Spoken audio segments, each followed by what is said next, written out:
मागच्या 2 दिवसापूर्वीपर्यंत Donald Trump Greenland घेण्यासाठी काहीही करायला तयार होते. त्यांनी नॉर्वेच्या पंतप्रधानांना एक धमकीचं पत्र देखील लिहिलेलं होतं की आता जागतिक शांतता राखायची जबाबदारी माझी नाही, त्यामुळे तुम्हाला जे करायचं आहे ते करा.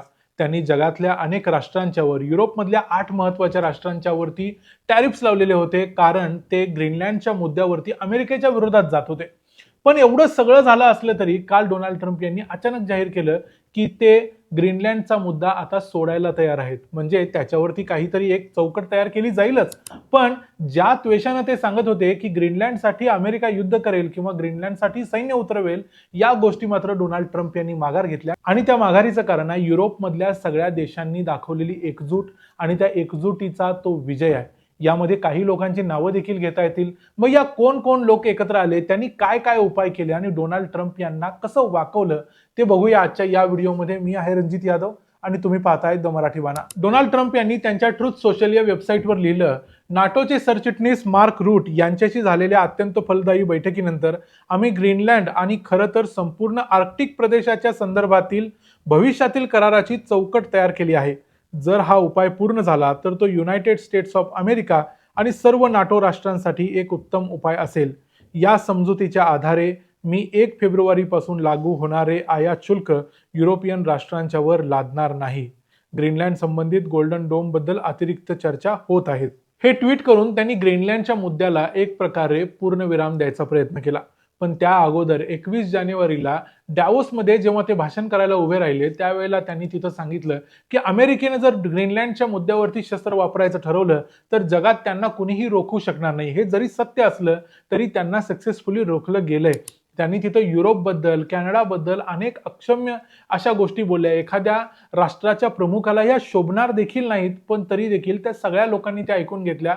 पण जे करायचं ते मात्र या प्रत्येकानं केलं. डोनाल्ड ट्रम्प यांनी इथे एक गोष्ट बोलून दाखवली, ती म्हणजे अमेरिकेनं ग्रीनलँडच्या मुद्द्यावर खूप मोठी किंमत दिलेली आहे. म्हणजे मागच्या 4-5 दिवसात झालं काय, जेव्हापासून ग्रीनलँडवरती अमेरिका हल्ला करणार हे जाहीर झालं, तेव्हापासून अमेरिकन शेअर मार्केट कोलॅप्स झाला.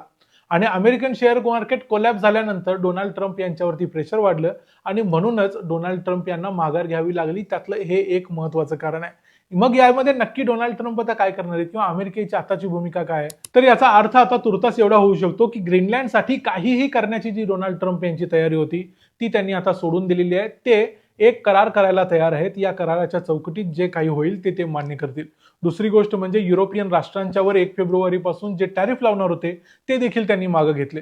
मग असं करायसाठी सर्वात महत्वाचं कारण कोणतं झालं ते तुम्हाला सांगतो. भारत आणि अमेरिका यांच्यामध्ये एक ट्रेड डील व्हायची बाकी आहे. ते तुम्ही जवळजवळ आता 7-8 महिन्यांपासून ऐकताय. आणि ट्रेड डील जोपर्यंत होणार नाही तोपर्यंत अमेरिका भारतावरती टॅरिफ्स लावत राहणार, आयात शुल्क लावत राहणार, हे देखील आपण ऐकले. पण अशा पद्धतीची एक ट्रेड डील अमेरिका आणि युरोपियन युनियन यांच्यात अगोदरच झालेली आहे. आता युरोपियन युनियन म्हणजे काय, युरोपमधले जे 27 देश आहेत ते सगळे एकत्र येऊन त्यांची एक युरोपियन युनियन तयार होते. आणि कोणताही करार युरोपियन युनियन पुढे होऊन करते कुठल्याही देशाबरोबर. त्यामुळे अमेरिकेबरोबरची ट्रेड डील झालेली आहे. आता इथं असं झालंय की या ट्रेड डील संदर्भात, जिला टर्नबेरी डील असं म्हटलं जातं, या ट्रेड डील संदर्भातला निर्णय म्हणजे याच्यावरती जे शिक्कामोर्तब करायचं होतं त्यासाठी युरोपियन पार्लमेंटची एक बैठक होणार होती, ती या युरोपियन सदस्य राष्ट्रांनी कॅन्सल केलेली आहे. म्हणजे त्यांनी असं सांगितलं की आम्हाला ही डील आता जवळजवळ कॅन्सल करायची आहे, कारण या डीलमध्ये युरोपचा काहीही फायदा नाही. आणि खरोखरच या डीलमध्ये अमेरिकेचा जास्त फायदा होता. अमेरिकेचे अनेक वस्तू, अमेरिकेच्या अनेक सेवा या सगळ्या युरोपात कशा कमीत कमी टॅक्समध्ये जातील, ज्याच्यावरती युरोपमध्ये काहीच टॅक्स घेतला जाणार नाही, ज्याला आपण फ्री ट्रेड म्हणतो, अशा पद्धतीने जातील, अशी सोय सगळी या करारामध्ये केलेली होती. त्यामुळे यामध्ये युरोपचा काही फायदा नसताना देखील युरोपनं ती मान्य केलेली होती, कारण त्यावेळी डोनाल्ड ट्रम्प यांचं प्रेशर होतं. आता युरोपनं सांगितलं की आम्हाला अशी ट्रेड डील करायचीच नाही. आणि दुसरी गोष्ट म्हणजे वर युरोपियन युनियननं असं सांगितलं की आम्हाला कदाचित अमेरिकेवरती एक्स्ट्रा टॅरिफ लावावे लागतील. म्हणजे थोडक्यात काय, डोनाल्ड ट्रम्प ज्या गोष्टीची सगळ्या जगाला भीती घालतायत तीच भीती युरोपच्या 27 राष्ट्रांनी एकत्र येऊन डोनाल्ड ट्रम्प यांना घातली. मग याचा परिणाम असा होऊ शकतो की अमेरिकेचा जो काही माल युरोपच्या 27 देशांमध्ये जातो त्या मालावरती एक्स्ट्रा टॅरिफ लागेल, जास्त आयात कर लागेल. त्यामुळे तो सगळा माल महाग होईल. अमेरिकेचे जे बिझनेसमॅन आहेत ते युरोपमध्ये आपला माल विकू शकणार नाहीत. त्याचा फटका अमेरिकेला बसेल आणि त्याचा फटका डोनाल्ड ट्रम्प यांना बसेल. ही भीती डोनाल्ड ट्रम्प यांना बसली आणि हे देखील एक महत्त्वाचं कारण आहे. ट्रम्प यांनी या मुद्द्यावर माघार घेतली. ट्रम्प यांनी डॅवोसमध्ये केलेल्या आपल्या भाषणात असं म्हटलं होतं की युरोपचं पान देखील अमेरिकेशिवाय हलत नाही, कॅनडाला स्वतःचं अस्तित्व नाही, अमेरिकेच्या जीवावर कॅनडा जगतो, अशा अनेक गोष्टी त्या सगळ्या बोलून गेले. पण तरी देखील युरोपमधले अनेक राष्ट्र ट्रम्प यांच्या या दंडेलीच्या विरुद्ध उभी राहिली. त्यामध्ये मार्क कार्ने हे जे कॅनडाचे पंतप्रधान आहेत त्यांचं नाव पहिल्यांदा घेतलं पाहिजे, कारण त्यांनी स्पष्ट सांगितलं की आपण नियमांच्या चौकटीत अडकून सगळं काही करायला बघतोय, पण आता सध्या जी परिस्थिती जगामध्ये आहे तिच्याकडे दुर्लक्ष अजिबात करून चालणार नाही. कारण डोनाल्ड ट्रम्प यांची सारखी व्यक्ती काहीही करू शकते, हे भान आता जगातल्या सगळ्या देशांनी ठेवलं पाहिजे. याचबरोबर इमॅन्युअल मॅक्रॉन यांनी देखील अतिशय ताठर भूमिका घेतली.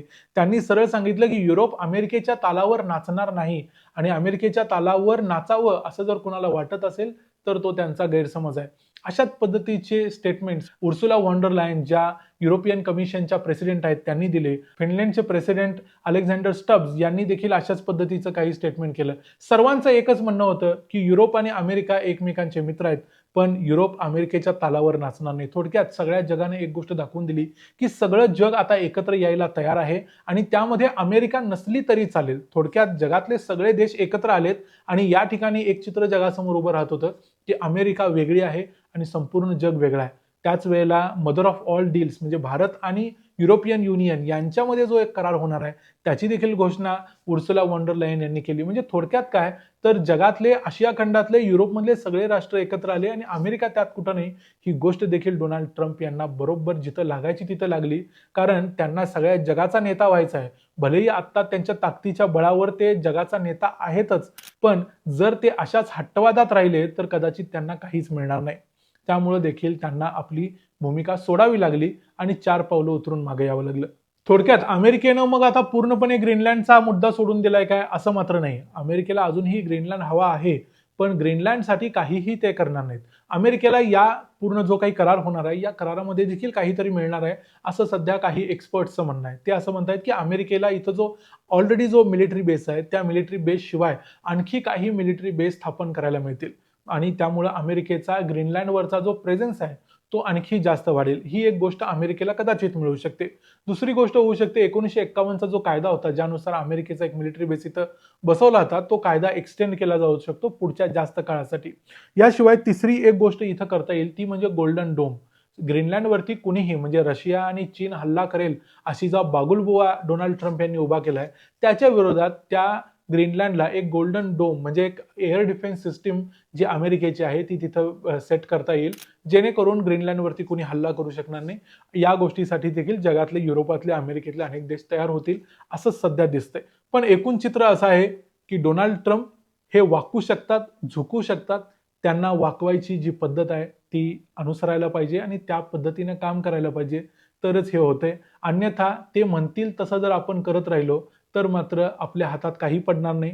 आतापर्यंत भारतानं जी भूमिका घेतलेली आहे ट्रेड डीलच्या मुद्द्यावर असू दे, टॅरिफच्या मुद्द्यावर असू दे, ती योग्यच आहे असं म्हणणं इथं सर्वात जास्त महत्त्वाचं ठरतं. कारण काय, जर भारत त्यांच्या दबावाला बळी पडला असता तर भारताला आणखी जास्त बळी पडावं लागलं असतं. कारण अमेरिकेचं जे हट्ट आहे तो कधीही संपणार नाही आणि ते जास्तीत जास्त मागत राहणार. जशी आता जी पाकिस्तानची अवस्था आहे ती जर बघितली तर तुम्हाला अक्षरशः वाटेल की पाकिस्तानी स्वतंत्र राष्ट्र राहिलंय की नाही, इतकी वाईट अवस्था पाकिस्तानची अमेरिकेने करून ठेवली आहे. अर्थात या व्हिडिओमध्ये पाकिस्तानबद्दल ते काही सांगत नाही, पण पाकिस्तान अतिशय वाईट अवस्थेतून जातोय आणि अमेरिकेचा दोस्त असण्याची एक प्रकारची शिक्षा सध्या पाकिस्तान भोगतोय. त्या मुद्द्यामध्ये पुन्हा जाऊया. या व्हिडिओमध्ये तुर्तास इतकंच, पण डोनाल्ड ट्रम्प झुकू शकतात, त्यांना झुकवणारा पाहिजे एवढं आपण म्हणू शकतो.